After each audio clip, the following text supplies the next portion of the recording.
मेरे YouTube channel art ज्ञान कला में मैं हूँ ज्योति चौहान आप लोगों के सामने। और मैं आज आप लोगों को भाजा गुफाएं पढ़ाने जा रही हूँ। तो मैं बुक से पढ़ाऊंगी क्योंकि आप लोगों की डिमांड थी कि मैं कुछ जो बुक्स हैं वो उन बुक्स को भी मैं लेकर आऊं, क्योंकि कुछ अभी आप देख रहे हैं प्रीवियस 2-3 साल में कुछ बुक्स से भी मैटर आता है। तो जहां जहां जिस बुक से आता है उन बुक्स के थ्रू भी मैं आप लोगों को कुछ कराऊंगी। तो मैं गोस्वामी बुक से आज भाजा की गुफाएं लाई हूँ।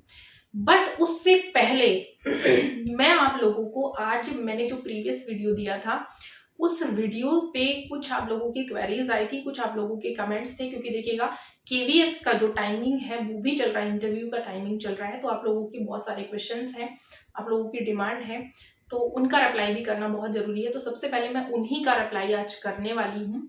तो पहले हम उनके क्वेश्चंस देख लेते हैं, क्योंकि मैंने बोला था आपको जो भी डाउट लगता है तो सबसे पहले जो डाउट है हम लोग आपके क्लियर करेंगे। तो चलिए देखिएगा, ये वीडियो था मेरा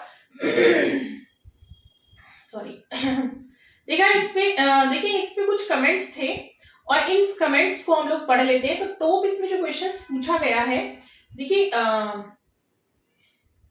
ये इसमें पूछा गया है आप लोगों का शिवानी कुमार, ये शिल्पा कहती है नाइस मैम। शिवांगी कुमारी कहती हैं I am so confuse, please clear my queries. तो इनकी क्वेरीज क्या थी उसको हम देख लेते हैं। देखिए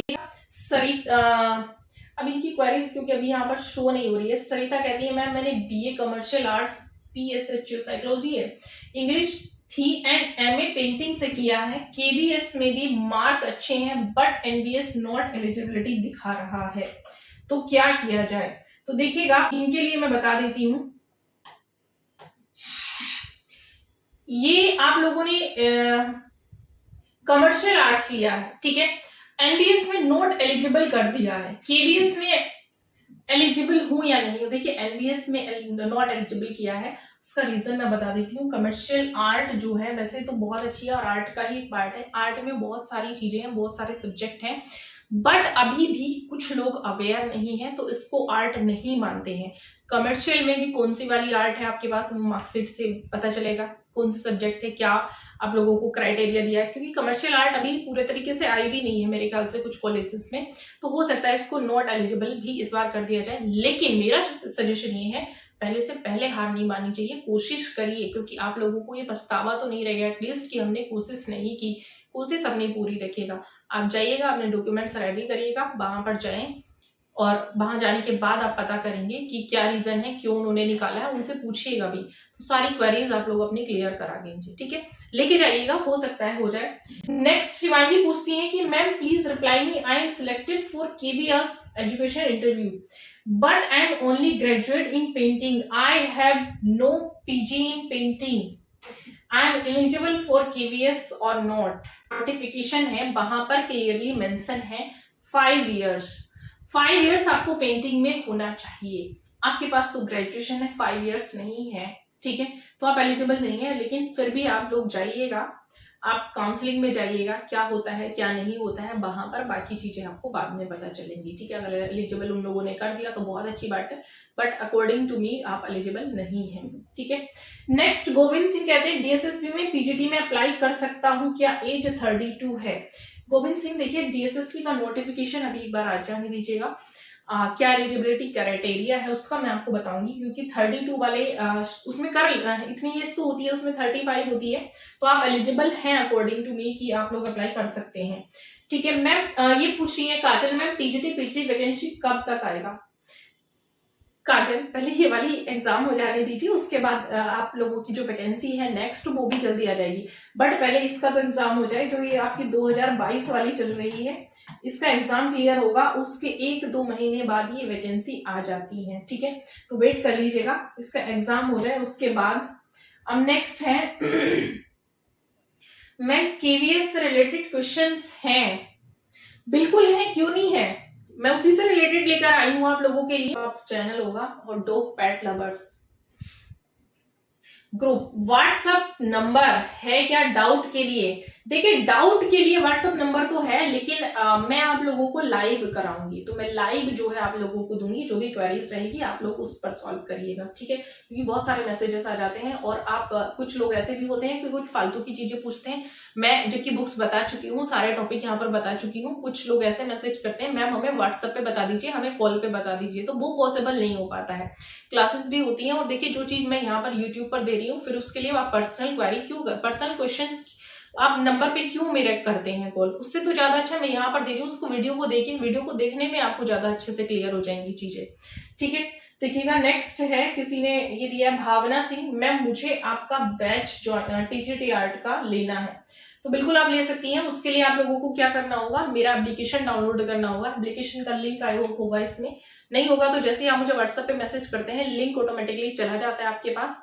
उससे डाउनलोड करने के बाद वहां पर आपको यूपी का लेना है तो यूपी का बैच होगा, दिल्ली का लेना दिल्ली का है, हरियाणा का लेना हरियाणा का, वहां पर सारे बैचेस शो होते हैं, उसके अकॉर्डिंग आप लोग अपना वहां से ले सकते हैं बैच।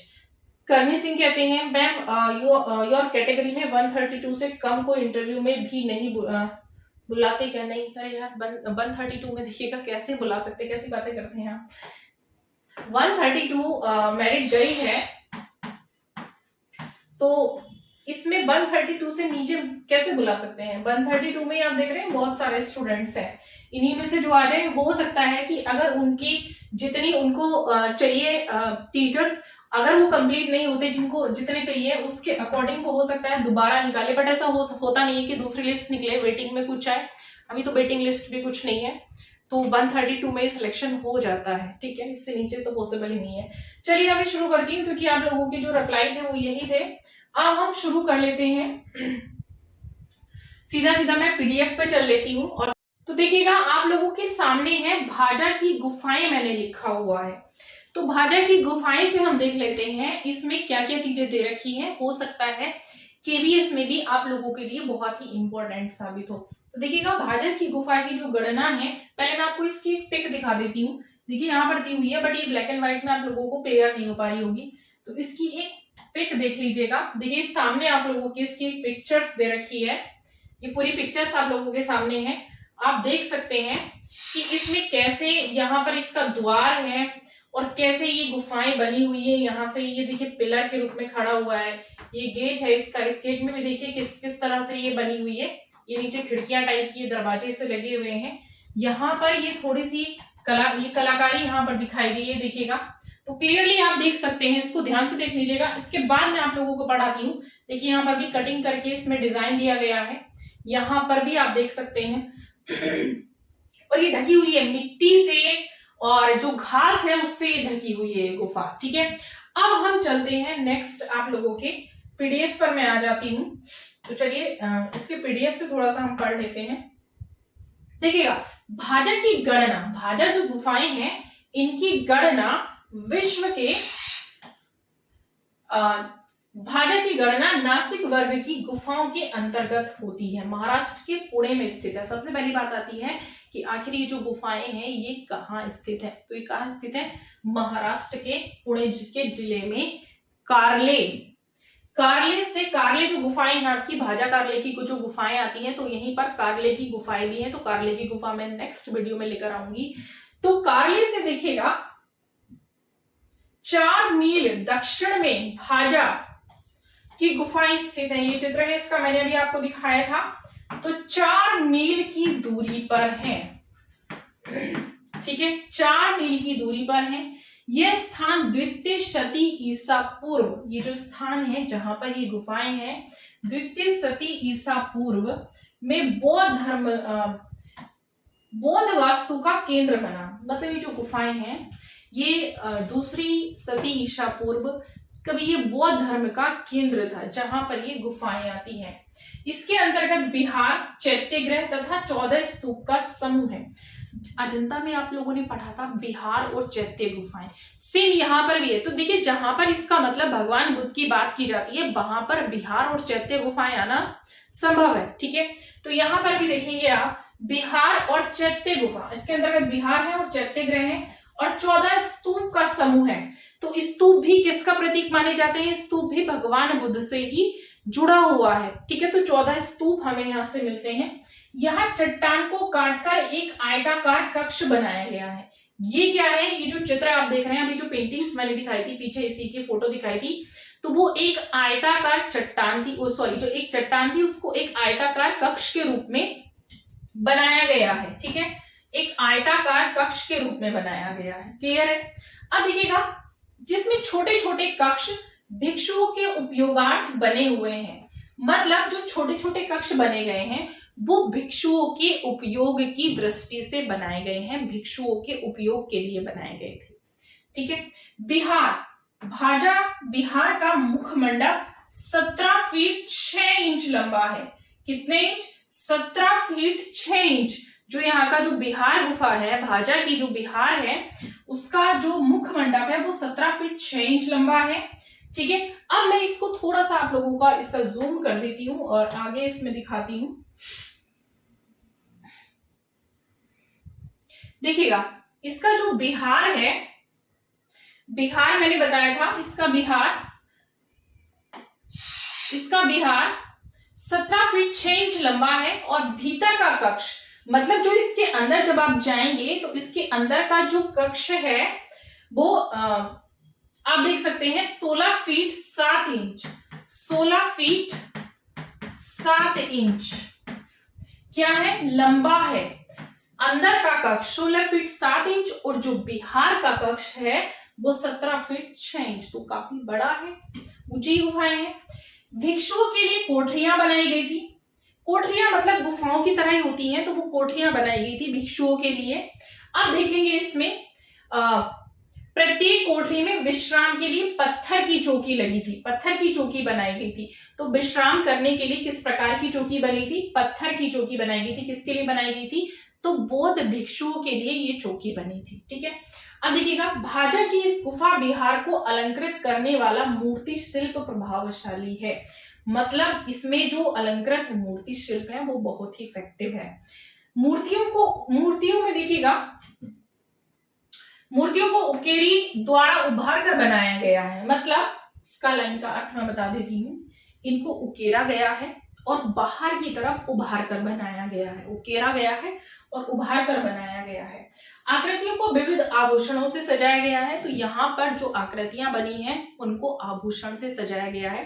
देखिए, भगवान बुद्ध के जो स्वरूप दिखाए गए हैं, आप देखेंगे अजंता में भी जो स्वरूप मिलते हैं हमें, तो वो इस प्रकार से मिलते हैं कि कहीं पर, क्योंकि जातक कहानियों का भी वर्णन है, तो भगवान बुद्ध के स्वरूप को हम एक तरफ राजसी वैभव में दिखाते हैं तो दूसरी तरफ बौद्ध भिक्षु जो एक सन्यासी के रूप में दिखाते हैं। वहीं कहीं पर हम उनको मोक्ष की प्राप्ति कराते हुए दिखाते हैं, मोक्ष की प्राप्ति करते हुए दिखाते हैं, उपदेश देते हुए दिखाते हैं। अनेक पूर्व जन्म में उनकी कथाएं अलग अलग हैं। तो इसी प्रकार से यहाँ पर भी जो है उनका एक राजसी जो है वो दिखाया गया है रूप, और उनको आभूषणों के साथ सुसज्जित, मतलब जो आकृतियां बनी हैं। मूर्तियां बिहार के मुख मंडप के पूर्वी छोर के प्रवेश द्वार के दोनों ओर उत्कीर्ण है, मतलब जो मुख मंडल है उसके पूर्वी छोर के प्रवेश द्वार के दोनों ओर उत्कीर्ण की गई है। ठीक है। बाईं ओर की प्रतिमा में 2 परिचारिकाओं के साथ 4 घोड़ों के रथ पर सवार एक पुरुष दिखाया गया है। इसे सूर्य की प्रतिमा कहा जाता है। ठीक है, क्या कहा जाता है इसको? सूर्य की प्रतिमा कहा जाता है। दाहिनी ओर एक हाथी पर सवार अनुचर सहित एक भद्र पुरुष उत्कीर्ण है। इसकी पहचान इंद्र से की गई है। जो भद्र पुरुष है उसकी पहचान इंद्र से बताई गई है। अब देखिएगा, कुमार स्वामी ने कुछ इसी प्रकार से, अनंत कुमार स्वामी ने की धारणा व्यक्त की थी कि डॉक्टर वासुदेव शरण अग्रवाल ने इसके विपरीत दोनों मूर्तियों में सम्राट मांधाता द्वारा उत्तर कुरु के अभियान का सूचक मानते हैं। मतलब अब देखिएगा, यहाँ पर ये चैत्य क्षेत्र का प्राचीन चैत्य ग्रह है। अभी तक आपने बिहार को पढ़ा, अब जो चैत्य हैं वो इस क्षेत्र का सबसे प्राचीन, मतलब प्राचीन चैत्य ग्रह कहलाता है, जिसका निर्माण लगभग 200 ईसा पूर्व में हुआ था। इसका आयताकार कक्ष, जो आयताकार मैंने बताया था, गुफा भी आयताकार बनी है, कक्ष भी आयताकार बना हुआ है, तो उसकी जो माप है वो 55 फीट लंबी और 26 फीट चौड़ा है।